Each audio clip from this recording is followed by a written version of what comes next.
Hello, everybody. Thank you for tuning in to the Liberty Report. With me today is Daniel McAdams. Daniel, good to see you. How are you, Sport? I'm doing fine this morning, and we're going to talk about a problem that is not doing so well, and that is the relationship between the United States and North Korea. It's not an easy matter, but for some reason we have some criticisms to make about exactly how our government is handling the dispute between the two of us. There was news not too long ago, and it's in the news now, about Tillerson having lines of communications with North Korea. I thought, not too bad idea. I'm a little bit surprised that that's happening. And it sort of to look like a benign report. Then all of a sudden we started hearing other things, and it was true. And Tillerson, yes, we try to do this. I don't think he put it into the news that he was doing it. That was probably, done secretly. But anyway, it got out, and it probably wasn't fake news. It was probably real news. But that seemed to go along okay until Trump decided to say, "What in thunder are you doing?" He came out with some pretty sharp criticism of Tillerson actually, practicing what he's supposed to do as Secretary of State, talking to somebody. Yeah, it was amazing. And in the way he did it, he was, I guess, on a golf course, and he tweeted, hey, good job, Tillerson, but you're just wasting your time having diplomacy with Rocket Man. We'll take care of it ourselves, or something like this. And it's we'll do what needs to be done with North Korea. Undercutting his Secretary of State, humiliating him really for doing his job. He says, save your energy. Yeah. Don't mess around with this. And, the saying goes with the previous administration and this one, nothing's off the table. Yeah. Nothing's off the table. The way I see this is, yes, there is something off the table, and that is common sense and diplomacy. They won't consider that. But when they say that, they're implying that a first strike is on the table, a nuke is on the table. Even though they're not saying it, I don't think that's going to happen, I hope. They're going to have a false flag or an excuse before we just go and start a war. It doesn't happen that way, but they usually build up the animosity or some type of an incident for them to go ahead. So that is where they stand now. But Tillerson's in a bit of a box. Yeah. My position on this was if I had been invited to be in administration, which would have never happened. I mean, I wouldn't have wanted any part of this because of just what happens. Because Tillerson's probably a sincere person who wants to try to do the job, even though he's not a libertarian. But I think he's using some common sense and actually willing to talk about that. But how long can this go on where they're fighting like this? What is the evidence so far with the Trump administration? Is this the beginning of the end for Tillerson, or is Tillerson sort of suck it in and say, well, maybe I can do some good in spite of my boss? You got to wonder, maybe John Bolton is waiting in the wings, can't wait till Tillerson retires or resigns. But you can imagine how undercut you'd be if your own boss is berating you for doing your job. But here's how weird things have gotten.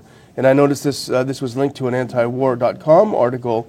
The North Koreans are trying to seek out Republican-linked analysts to help explain to them what Trump is all about. They said, we can't figure him out. They get these weird tweets all the time, and they're actually just very confused. They're trying to, and that's dangerous when you're talking about the threat of a nuclear war, when you have a president that is acting in such an unhinged manner that they don't know how to read the cues. It reminds me of a household incident. We are taught, and you've heard the explanation, that the best way to raise children is for them to know where the parents stand. And the worst thing you can do is have one parent disagreeing with the other parent. I don't know whether that's a good analogy, but in a way, it leads to confusion. It confuses the child, and in this sense, it confuses the people out there that their life is at stake when this goes on. But, we have also the issue of sanctions going on. We're always putting them on. And we have also seen that a lot of civilians have died, and children suffer from this. And, of course, the incident we talked about the other day was where South Korea actually sent money to North Korea to help the children. But this whole idea, the whole approach, not only this silliness and lack of good reasoning between the Secretary of State and the President, but this obsession with sanctions that it's going to do good. But it really it really solidifies the sport. UN gets stronger. And why wouldn't UN behind the scenes at least be wanting to stay close to China? And the people who might like to get rid of UN, the people in North Korea, it would be more difficult. So the sanctions backfire, and this sort of thing of having somebody, recognize that maybe a little bit of conversation can't hurt anything, and then get ridiculed. This is really ridicule. I mean, he's talking down to him, and I don't know what's going to happen on this, but I don't know whether the handwriting's on the wall or not, and I don't think. Maybe Trump doesn't even know today. Maybe tomorrow. Sometimes he does that. He expressed disapproval, and then he roots around, and all of a sudden, the guy resigned. This sort of thing. Yeah, it happened with Price. The idea the neocons want to put forth, and they do it over and over, is that this regime is run by a madman. We cannot make a deal with this guy because he's a madman. They said it about Saddam. They said it about Gaddafi. They're saying it about Kim Jong-un. But, we talked about this before we did the show a few times. If you look back at the 1994 framework agreement between the U.S. and North Korea, it was a deal that was made under President Clinton, to his credit, that the North Koreans were actually abiding by. And there's a great article that I was just looking at, and here are a few of the terms. By 2000, this is 1994, they made the agreement. By 2003, the U.S. would build 2 light water reactors to take the place of the nuclear reactors they had. They would send them 500,000 tons of fuel in the meantime until those reactors were up and running. The U.S. would lift sanctions, remove North Korea from the terrorist list, and normalize relations, i.e. end the war. And then both sides would provide formal assurances against the threat of nuclear attack. Well, by 1998, the framework agreement, they looked at it and said they're abiding by every one of the terms. But it was the U.S. side that broke every term. They never built the reactors. The fuel shipments were delayed. They didn't remove them from the terror list until 2008. The sanctions were not eased until the year 2000. No action to end the Korean War.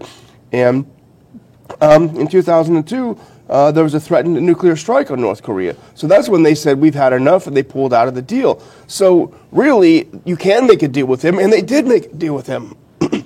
That was during the period when, of course, George W. Bush was in office, and the neocons had a much louder voice, and they shifted that policy because they didn't like what Clinton had been doing. So this is the problem, but that's, sort of brings up the subject of how well are we doing with our agreement with Iran. The world seems to be satisfied, and a lot of our people are satisfied in our own government. A lot of our military people are satisfied.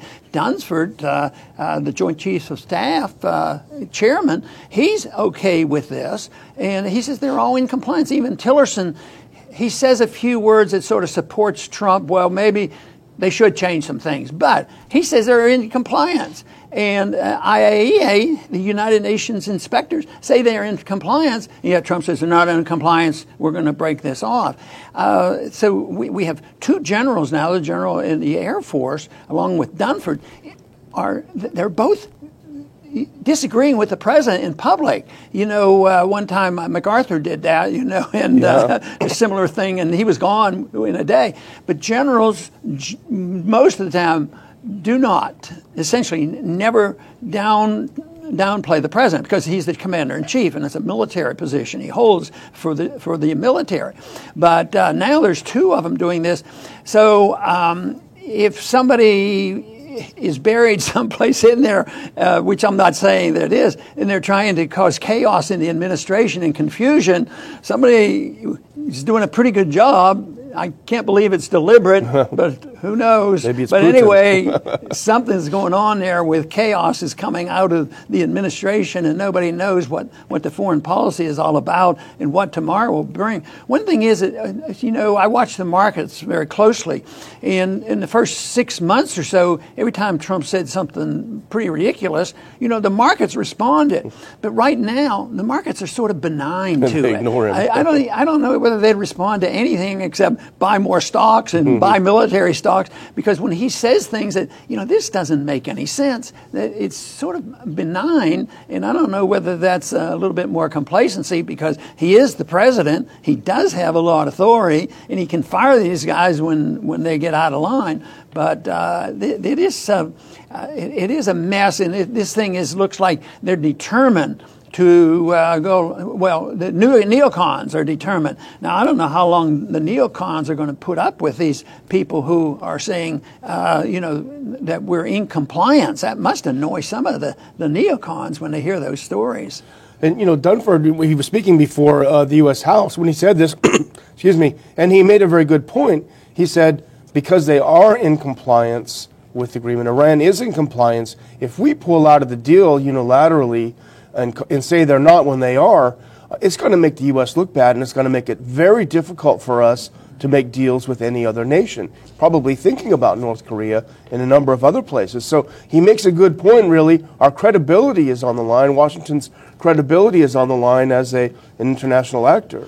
They have something in the White House called the National Security Cabinet, a group of people that get together, the generals and other diplomats, get together, and they're entirely in agreement with the assumption that Iran's in compliance. And what would happen if we get out, I think it'd be, from the viewpoint of the establishment, that would be very bad for the United States. So that's when I ask, whether some of this could be done deliberately or looking for chaos. I don't think that's the case. I think there's people in the administration, including our president, are misled about what's best for us. It's hard for me to believe that he wants to undermine what's good for America. He wants us to be great again, and of course we all want America to be great, but we have different definitions. Some of us think that being great is being an example for protection of liberty and free markets, but we don't know exactly what's going to happen on this deal. Well, it's sort of hopeless in Washington, but you have a president like George W. Bush, you have a president like Trump, and I would say even to a degree Obama, but there are slight differences.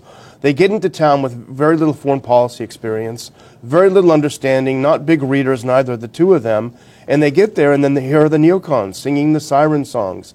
We'll help you, we'll make you great, here's what you've got to do, and I think he likes the sound of his own voice, we know that, but he likes the way he's pampered by the neocons, and I think he's listening to them increasingly. Yeah, and the neocons and the media just brings up the subject of the deep state. Where are they, and what can they do, and how much power do they have, and how can they shift position? Because in a way, we've complained that some of the positions that Trump held in the campaign and in the early months, it was sort of thinking that he's going in the right direction, and that he was defying the deep state, but all of a sudden it gets shifted to the position that goes along more with the neocons. There was one program we have, neocons have won, on some of these disputes, and that of course is not good for us.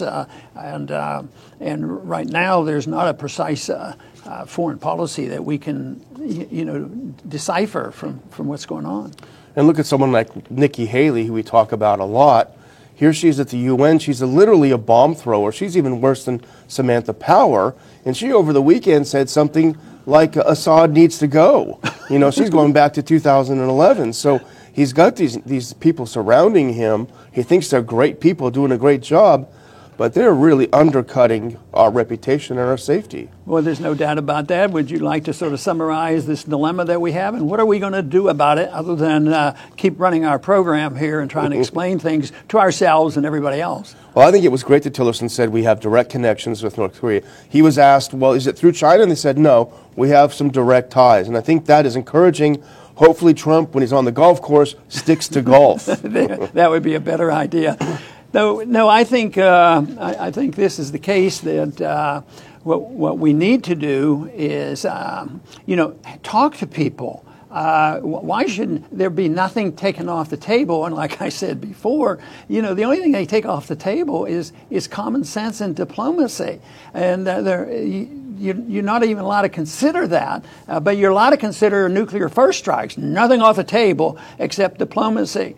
And yet here we're seeing some dissension within the ranks, within the administration, in spite that everybody's handpicked by Trump. Maybe Trump, because he sort of is attracted to the military personnel and the generals. Maybe he thought generals would be easier to handle and they would always be for just war, and generally they are more militant than others, but he probably thought they would always go along with that, and they would never suggest that we should have diplomacy.